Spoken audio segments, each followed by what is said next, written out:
Welcome to the In-Between Man podcast, where men can be men. It's true. I'm not lying to you. All right, today we're going over headline number 3. And headline number 3 goes something like this. Men are isolated, feel like no one cares about them, and are pessimistic about their romantic prospects. Headline number 3. All right. So let's get into a little bit of some of the nuances and some of the data that speaks to this specific topic. Okay. So increasing social disconnection and isolation. Social disconnection and isolation represent profound challenges in contemporary society, particularly affecting mental health and well-being. Let me see if I can turn this around a little bit. There we go. In the United States, the Surgeon General and many other public health officials agree on one core aspect of the American experience. There is an epidemic of loneliness. As a 2023 advisory by the Surgeon General noted, loneliness levels, especially for young men, have gone up every year between 1976 and 2019. Okay? The consequences of social isolation extend far beyond temporary feelings of loneliness, potentially contributing to severe mental health crisis, including suicidal ideations. And then this is the last one that I want to also point out as well. A recent scoping analysis by Norden and Valmeri that included 13 studies with 856 total participants from Western countries found that masculine ideals of self-reliance and invulnerability prevent men from seeking help or expressing vulnerability. Paradoxically, increasing loneliness, social bonding often occurs through rejecting diversity, feminine, non-heterosexual, and non-white traits, are using derogatory banter to maintain masculine identity, and some men successfully reinvent masculinity by challenging traditional norms, allowing for deeper emotional connections while preserving their masculine identity. Yes. So before we get into some more of the data, I just want to go on a brief rant here and simply say to you that I do wholeheartedly believe, and part of what we're trying to do here on the In-Between Man podcast is lay a foundation for us to understand the dynamics that men are living in today. The social dynamics, the cultural dynamics, the relationship dynamics. Why are we lonely? Why is there a mental health crisis, right? So that you can get a foundation where you might be able to say to yourself, I understand after experiencing and talking about some challenges, mental health challenges, or any other problems or feelings in general, that because that was an uncomfortable process for me, that I can still be masculine, right? Like you could still be having masculine traits without having misogyny. How do we do that? Well, we're going to talk about that. I think there's many different ways that we can consider doing that. But I think most importantly, we want to make sure that we understand that I am not trying to convince you that I am right about everything that I'm saying. I'm saying to you that I believe women have a greater role in their responsibility on helping men. I feel like right now they aren't doing that for many reasons. But in order for men and women to get along, we have to be on equal footing, which means that we have to come from a place of partnership, especially if it's romantic. All right. And I do believe that women will have, whether they like it or not, will or won't have a vested interest in making sure that men, when they are vulnerable and they are talking about emotional trauma, they aren't ridiculed and told that they're bad. All right, because anyway, I don't want to go on too much of a rant, and I just did. I'm sorry. All right. So let's get into this bullet point. Disconnection and isolation, which is the core topic for headline number 3. Men and women face loneliness, isolation, and disconnection. Okay? I'm going to read this statement, and you will see how many people, based on the survey, agree with it. The statement is, no one really knows me. 53% of men agree with this statement. 52% of women agree with that statement.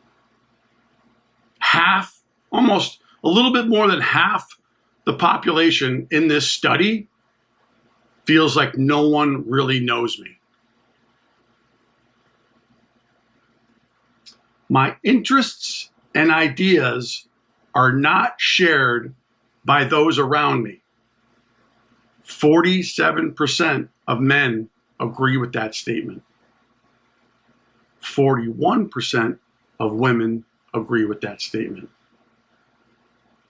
And how about this? I think it's better if I keep some parts of myself hidden. 58% of men agree with that statement. And what's shocking, but maybe not so much, is 45% of women agree with that also. So this just isn't a male thing, right? Women are facing loneliness, isolation, and disconnection. So are men. So are men.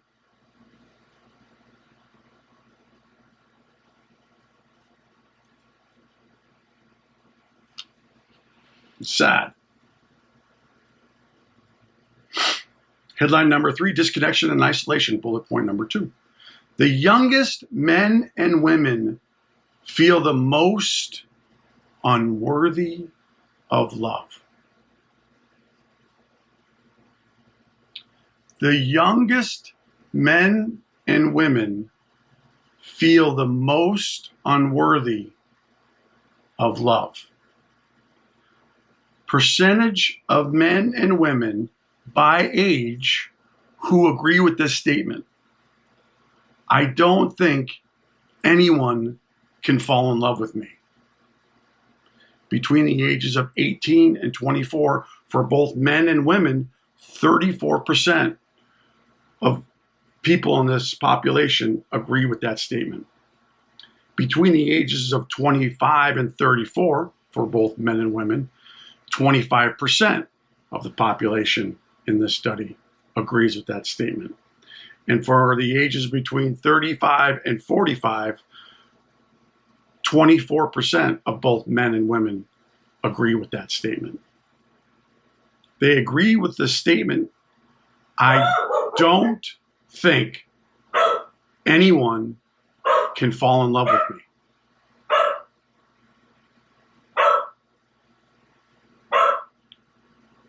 I mean, you want to talk about isolation? Wow.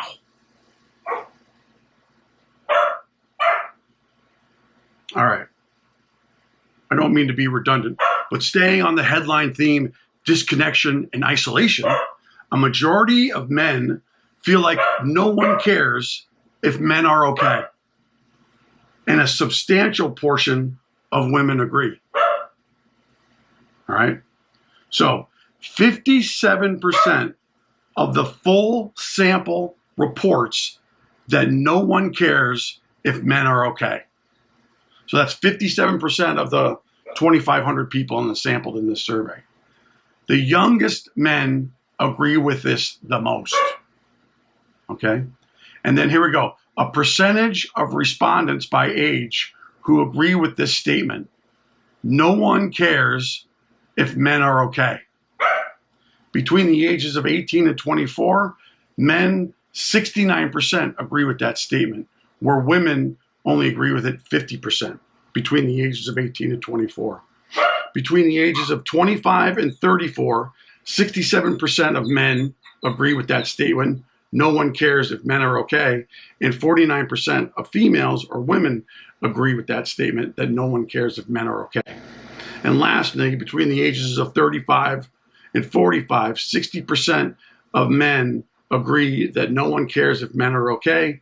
And 32% of women agree that no one cares if men are okay.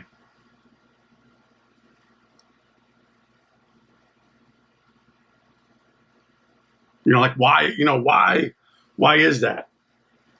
And I'll just go off on a small tangent that may or may not make any sense. So you've been warned. But for such a long period of time, women have had to struggle with a lot more than what men are struggling with today.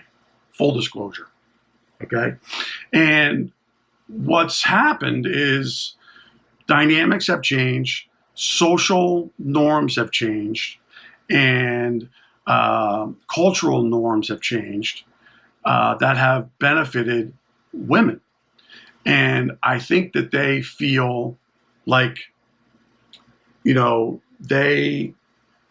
it's been way overdue, right? They're going to be focusing more on themselves individually. And we can see through their behavior how well that's going, right? But I think it could be from just the reality that they finally got heard. They finally feel like they're having their say in some areas, not all areas. And, that doesn't surprise me that data is a lot lower than it is for men. That's just my opinion.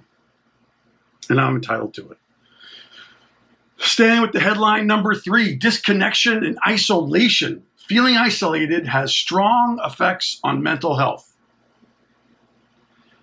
Men who say that no one really knows me are 2.2 times as likely to have thought about suicide in the past 2 weeks. This is the strongest for men with economic anxiety. So remember, economic anxiety, as we talked about in the first headline, is just not knowing whether or not you're going to lose your job, the financial insecurity that comes with it. You don't know, are you going to be able to provide? How does that work? The stress that's involved with that is more when they have that. Women who say that no one really knows me are 3.4 times as likely to have thought about suicide in the past 2 weeks. So that number is higher in women. And it doesn't give any indication about economic anxiety, but it certainly could be there. But disconnection and isolation seems to be directly correlated with mental health struggles and challenges that we're facing today. I mean, I'll tell you right now, I feel disconnected and isolated. For over the last, 4+ years, going through my divorce, I haven't wanted to do anything. I've stayed at home, which is bad. I've eaten a lot of bad food.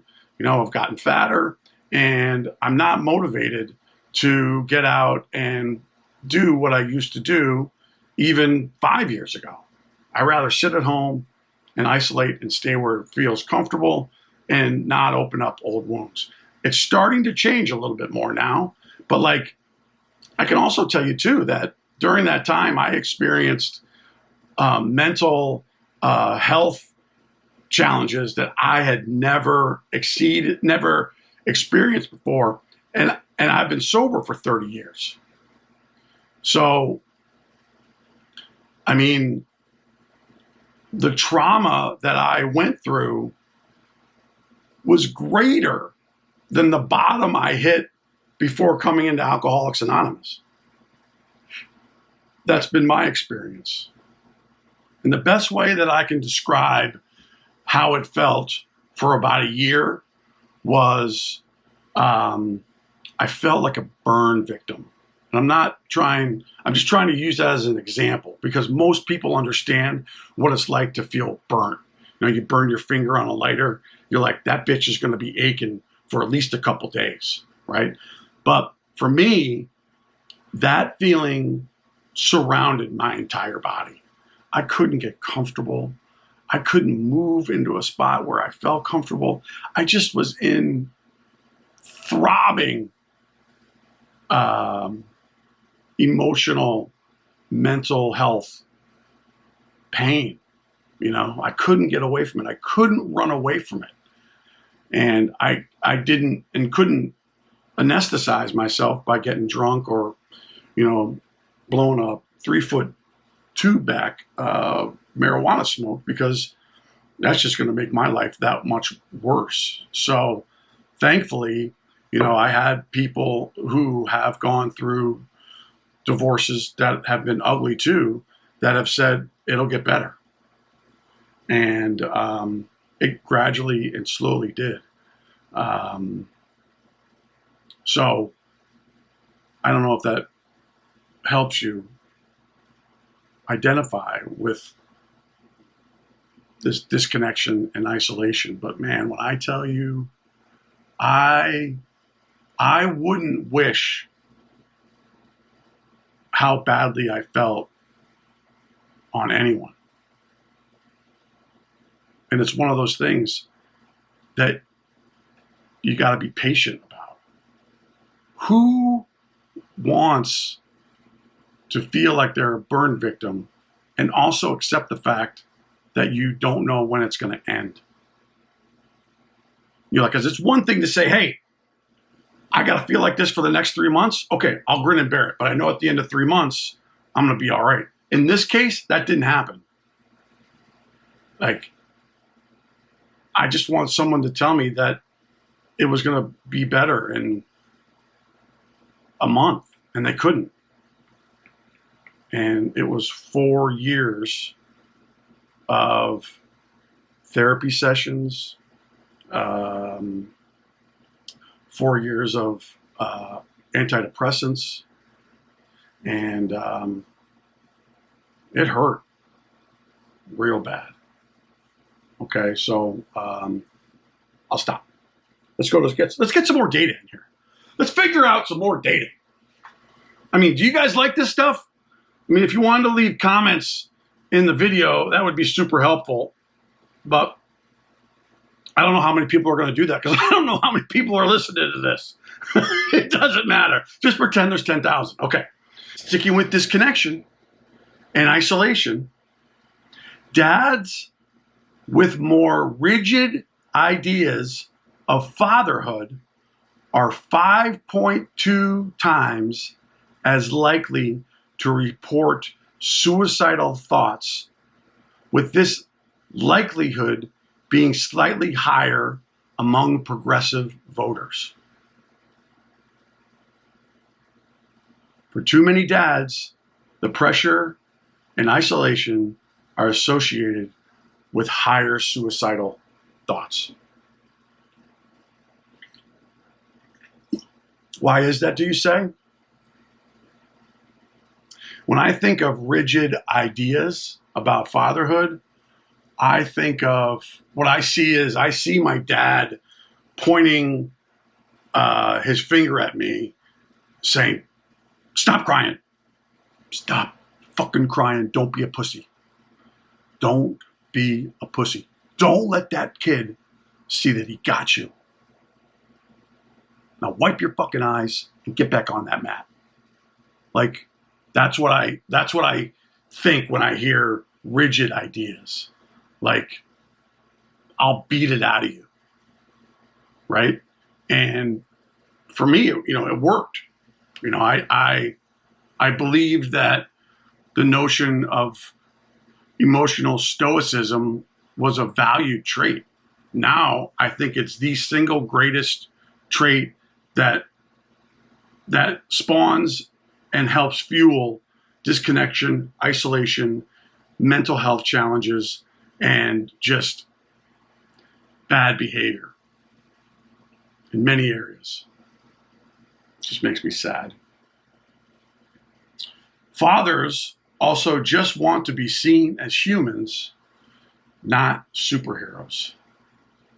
Kids look at you like you're Superman. We're like anybody else. We struggle.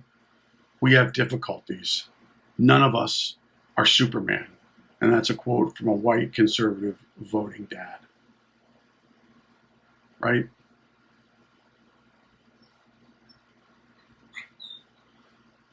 So let me just bring it full circle again while Butch is barking. I don't know who he's barking at. Who are you barking at? Can you not bark at everybody who's walking across the street? I'll edit this out. I'm recording a podcast. Okay. So let's just think through the last 3 episodes that we put together. The one, economic anxiety. All right. As a man whose primary value of a human being is directly correlated to my ability to provide. And right now we're living in an economic anxiety-filled world where the traditional norms of having economic stability as opposed to anxiety, those foundations are getting washed away, right? I mean, how many people do you know that have worked for a company for 25 years? Not many. You know, my resume has got 3-year gaps all over the place. And so men are concerned about not being able to provide to their family, not being able to provide for, you know, their grandkids. And it's a legit, not only does it dig deep from a financial standpoint, but it also has sort of blistered our opinion of ourselves. And most of the time that's negative, coupled with the fact that we're not going to talk about how bad we're feeling with this economic anxiety. We're going to stuff it. Right? So compound number 1. Compound number 2. Where is it? Men's views about masculinity are becoming more restrictive. The man box. I think a lot of people live in the man box. And let's not forget, right, this quote. Without deliberate intervention to redefine masculine success beyond economic provisions and to challenge the man box's emotional restrictions, we risk losing an entire generation of men to depression, anxiety, and despair. Now, we're not talking about a couple hundred people. We're talking about a generation. That's a fucking epidemic. Headline number 2, the man box. I'm going to start reading that quote going forward before every new episode, because that is really an important point to bring up. And then our current headline, which is number 3, which is men are isolated, feel like no one cares about them, and are pessimistic about their romantic prospects. So we're isolating because we're not talking about any of our emotions. We don't feel like we're really being cared for all that much. There's a lot of reasons that are associated with that, and we're pessimistic about romantic relationships. I know enough about me to know that when I got divorced, I have not been involved with anyone romantically, even like, you know, the massage parlors. I haven't even done that. And that I don't think is a big deal. But if I got into a relationship in the first year, second year, third year of my divorce, I would have been a fucking shit show. because the following things would have happened. I would have probably gotten really angry with having to deal with some of the relationship dynamics that we all have to deal with. And I would be resentful, like really, really resentful. And, you know, I want to work through the challenges that I'm going through still today without being distracted by a female relationship. And I've accepted the fact that the right woman will avail herself when I'm ready. So that means, in the meantime, that means I'm freaking slamming my cock in the door or using my fleshlight just to get stuff done.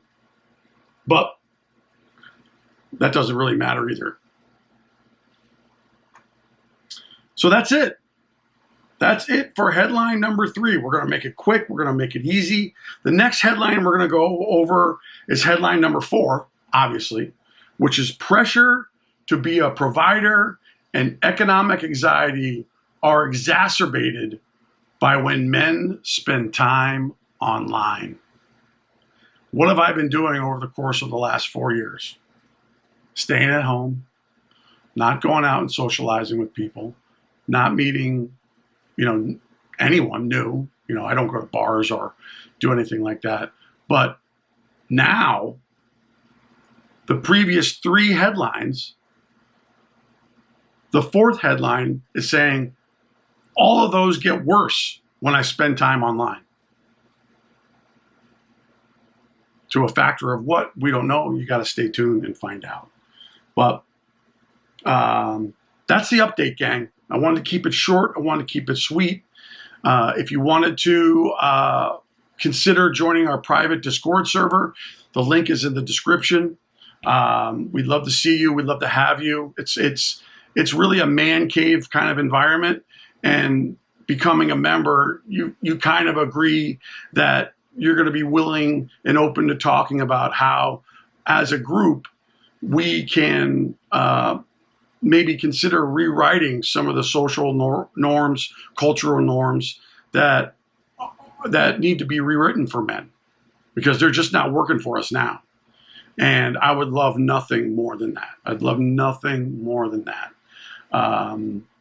I have some plans further on down the road to help folks identify possible areas where they could seek some accountability within themselves for some personal growth. But I got the cart way too ahead of the horse.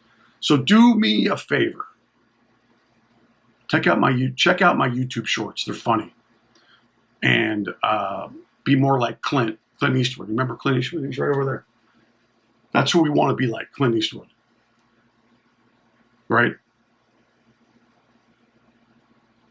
From an outside perspective, I guess. Anyway, take care of yourself. I will see you on the next one. And also, I'll see you in there.